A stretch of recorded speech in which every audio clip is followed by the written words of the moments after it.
रामनिवास यादव वापस जाओ, लाठी लो भैंस चराओ। लालू प्रसाद यादव, उन्होंने तो सबके लिए काम किया, दलित पिछड़े आदिवासियों के। जनगण मन में लिखा था जिस जाति देश में जन्म लिया बलिदान उसी पे हो जाए। अब क्या कर दिया, जिस राष्ट्र देश में, इन्होंने बदल दिया, जाति लिखा है कुर्बान हो जाओ, बलिदान हो जाओ।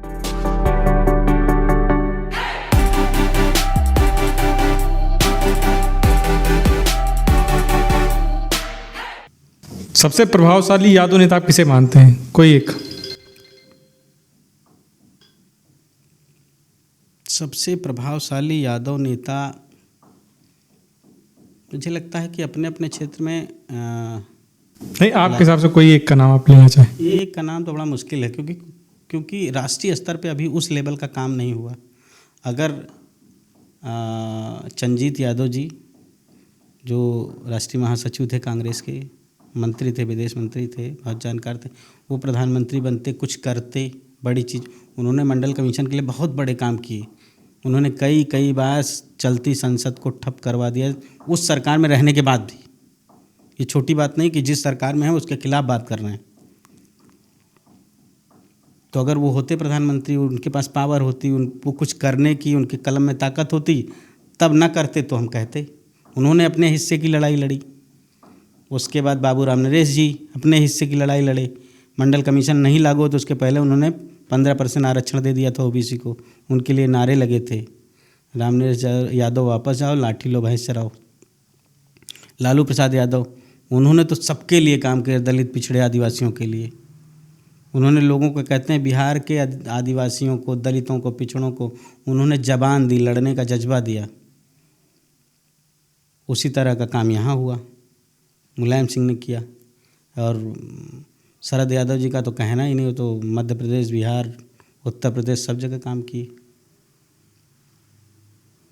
तो हर नेता अपनी अपनी जगह पे, हाँ, राष्ट्रीय स्तर पे अगर बात बनती, कुछ लोग कर पाते, करते, तो माना जाता। क्योंकि मंत्री बन जाना, मुझे नहीं लगता कि वो लोग कुछ कर पाएंगे जब तक आप किसी निर्णायक कुर्सी पे नहीं बैठेंगे, प्रधानमंत्री नहीं बनेंगे। और प्रधानमंत्री बनने के लिए बहुजन समाज को एकजुट होना पड़ेगा, समझना पड़ेगा कि 85% की समस्या वही है। उस 85% में जो 7,500 जातियाँ हैं, उनकी समस्या एक है, चाहे वो यादव हो, चाहे वो चमार हो, चाहे वो पासी हो, चाहे वो राजभर हो, चाहे गोड़ हो, गडरिया हो, कोयरी हो, कुर्मी हो, धानुक, धरकार, कुछ भी हो, सबकी समस्या एक है।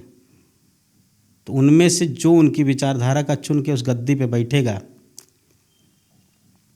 तभी मुख्यमंत्री का लड़का और एक चपरासी का लड़का, किसान का लड़का एक ही स्कूल में पढ़ पाएगा। तभी कॉलेजियम ख़त्म हो पाएगा कि जज का लड़का ही नहीं जज बनेगा, शिव कुमार यादव का भी लड़का जज बन सकता है। नहीं तो ना हमारे दादा जज थे, ना हमारे परदादा जज थे, ना हमारे पिताजी जज थे, तो हम सपना नहीं देख पाएंगे। कोई एक ऐसा नेता हो जिसने यादव समाज का बहुत ज़्यादा नुकसान किया हो? उस लेवल तक पहुंचा कौन जो नुकसान करेगा? जो नुकसान करने वाले हैं वो अपनी खाली कुर्सी बचाए हैं, समाज को बेवकूफ़ बना रहे हैं, दलाली कर रहे हैं, कोई अपनी एक तिजोरी ना अपनी तिजोरी भर रहे हैं। इस हैसियत में नहीं है कि वो समाज का नुकसान करें। हाँ, समाज को मानसिक रूप से ठग के कुछ लोगों को फ़ायदा पहुंचा रहे हैं। बहुत नुकसान इसलिए नहीं कह सकते कि धीरे धीरे लोग समझदार हो गए हैं, बहुत नुकसान नहीं ये लोग कर पा रहे हैं, लेकिन इतना ज़रूर कर दे रहे हैं कि धर्म के नाम पे, हिंदू के नाम पे। लेकिन जब आरक्षण की बात आ रही, जब भागीदारी की बात हो रही, तो चुप हो जा रहे हैं ये लोग, चाहे अपने बीच के ही लोग बैठे हों। भाई अखिलेश यादव मुख्यमंत्री थे, 27% आरक्षण की बात था। ये चाहते तो जितनी भी प्रदेश की संस्थाएं हैं, नेताजी मुख्यमंत्री थे, लालू जी वहाँ थे, जितनी भी प्रदेश की संस्थाएं हैं, जो प्रदेश के अंदर मुख्यमंत्री के अंदर, वहाँ 54% आरक्षण लागू कर देते। मध्य प्रदेश में आज मुख्यमंत्री यादव है, डॉक्टर मोहन यादव मुख्यमंत्री हैं।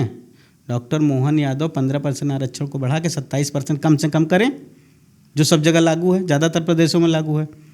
नहीं तो वहाँ आदिवासियों की संख्या ठीक ठाक है, ओबीसी समाज की संख्या ठीक ठाक है, दलितों की संख्या, तो काहे नहीं 85% आरक्षण लागू कर देते? जितनी जिसकी संख्या उसको उतना दे दो, लड़ाई खत्म हो जाए।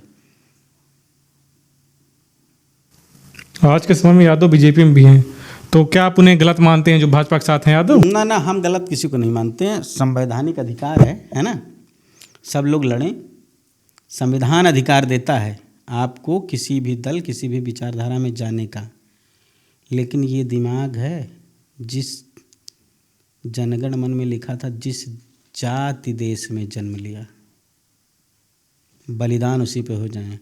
अब क्या कर दिया, जिस राष्ट्र देश में, इन्होंने बदल दिया, जाति लिखा है, कुर्बान हो जाओ, बलिदान हो जाओ, लेकिन ये वो उसी को बलिदान करने पे लगे अपने फायदे के लिए।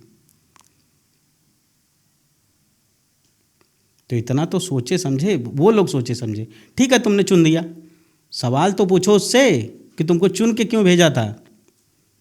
हम अपनी समस्याएं कम करने के लिए भेजें कि समस्याएं बढ़ाने के लिए भेजें।